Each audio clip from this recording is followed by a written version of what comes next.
mutual funds are subject to market risk.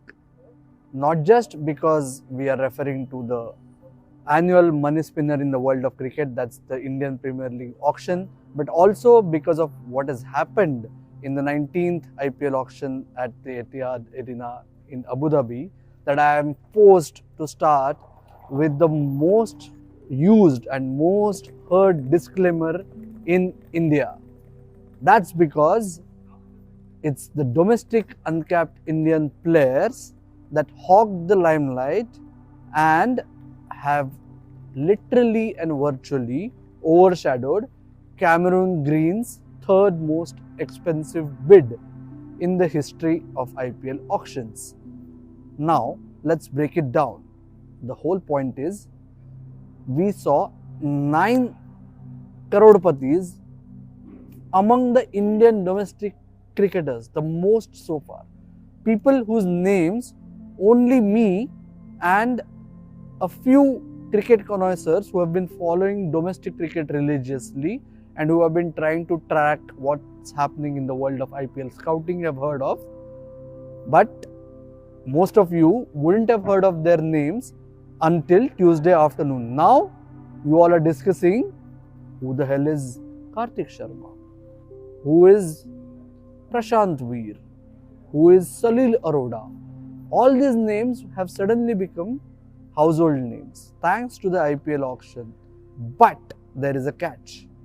The whole point is, as CSK head coach Stephen Fleming said, that one of the highlights of the day was the IPL babies are now coming to the fore. IPL has entered its 19th edition. So a lot of the kids who actually started playing cricket because of IPL are now in the limelight. For them, earning big bucks obviously is a deserving phenomenon. But as I started off with the disclaimer, all of them should remember that a player's value at the IPL auction does not necessarily reflect his worth to his team. We have seen numerous cases of price tag affecting players in terms of performance, or high price tagged players not even getting enough opportunities to prove their credentials. Will something like this happen to all these domestic cricketers? Time will tell us, but the whole point is they have to remember that it is up to them to actually do justice to the faith shown in them by working harder in the nets and not really get into the derailing zone. That's one aspect of the IPL auction. The other bit is, obviously, Kolkata Knight Riders and Chennai Super Kings were supposed to hog the limelight, which is what exactly they did. The third most startling aspect from my perspective was the strategies that were utilized. For instance, it was a given that KKR and CSK will go big in the first couple of sets, especially when it came to the likes of Cameron Green and Venkatesh Iyer, right? KKR surprised everyone by going all the way to 18 crore and acquired Matisha Patirana. Then we saw a little bit of lull till the the international player sets were exhausted. But the full-fledged action resumed once the domestic uncapped players came into the auction pool.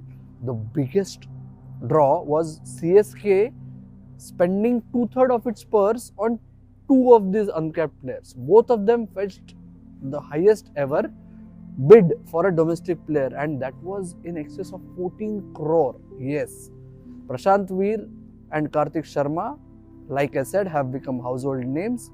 They will be starstruck when they actually get into the company of someone like Mahendra Singh Dhoni, but it will be interesting to see how they actually shape up and how CSK actually suddenly, after changing their gears and outlook in the middle of the 2025 edition, from being an experienced players haven into a youngster's paradise, whether the new strategy actually translates into performance. To give it to CSK, towards the end of the auction, they actually signed up the experienced Indian batters like Rahul Tripathi and Sarfaraz Khan.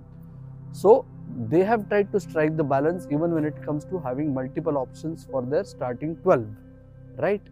The last aspect in terms of strategy was how teams actually waited to go big on the capped players, especially the overseas players with high base price. For instance, had Liam Livingston been bid for early on in the auction, he would have possibly missed out on uh, the eventual 13 crore plus bid.